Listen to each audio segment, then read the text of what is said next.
So in the physiology program, we have several researches that we're doing, but I'm just going to highlight maybe 3 or so of the research projects that we are doing. The first one being the irrigation water management. This research has been sponsored by the state CIG project program through NRCS. For that, we've been grateful. Basically, what we're looking at is, okay, the farmer has, most of our growers have this notion that cranberry require 1 inch of water a week. Without looking at evaporative demand, without looking at crop growth stage and demand for the water.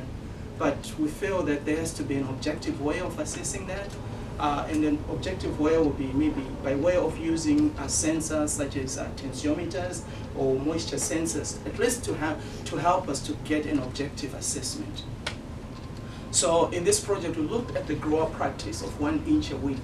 And then we looked at practices where we're using moisture sensors, such as tensiometers, such as volumetric water content, and then monitoring that throughout the season, and now also relating to the yield that we get ultimately. So your first figure here on my handout shows the relationship between soil tension and and the yield.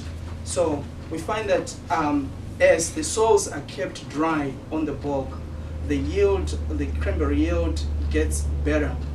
For instance, with early black, 82% of the yield variability can be explained by the soil moisture content on the bog. And with Stevens, it's up to 68% of the yield variability. We could relate it with soil moisture content, meaning that the tension readings that you get are related to the yield that you ultimately get. But we're also interested in finding out, okay, on a spot, if you're doing a survey, can you tell the moisture dynamics within a bog? And the colored picture on your second page shows you a contour map of a particular bog that we went on a particular day around the time of berry formation to say what is the moisture content. And what we discovered is that most of these bogs are highly variable.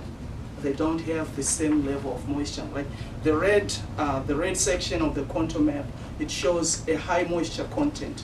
And as you go to the left, where you have the blues and the greens, there's lower moisture content. So meaning that, so this particular bog is supposed to be managed as 2 entities, as 2 pieces, not as just one.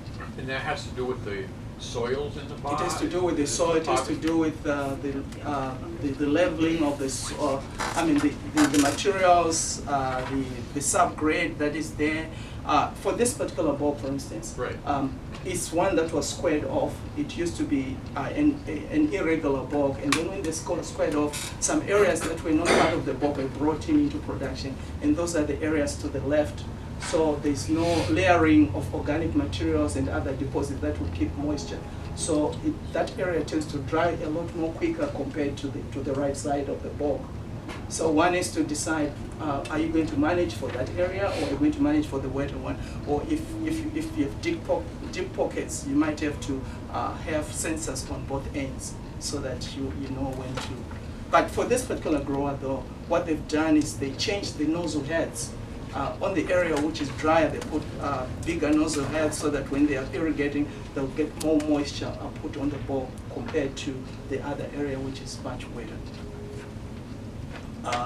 Just to summarize the other 2 researches that I'm doing, we're still monitoring for frost damage, both in the spring and a little bit in the fall now.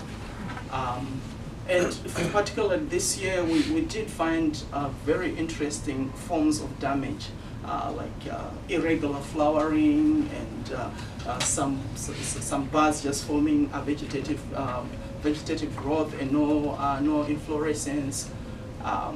So it was quite interesting to be looking at those buds under the microscope. The other research that we started this year in collaboration with the plant pathologists and also Casey Kennedy has to do with the sun's cold, to say, okay, during the time when the the berries are formed in this high heat. The high heat that occurs, the high temperatures, how does that affect the crop, the berry that is on the vines?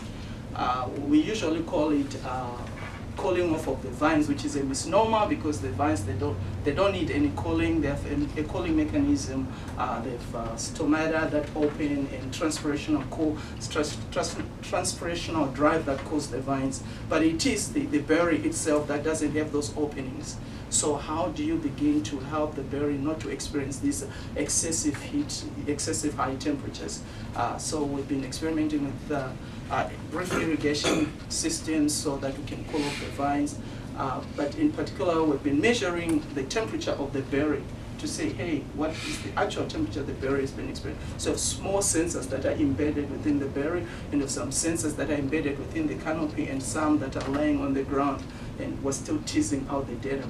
We also took some thermal pictures to see any changes in the heat distribution after we've irrigated, because there is a gradual change as we do that. I think I'll stop here.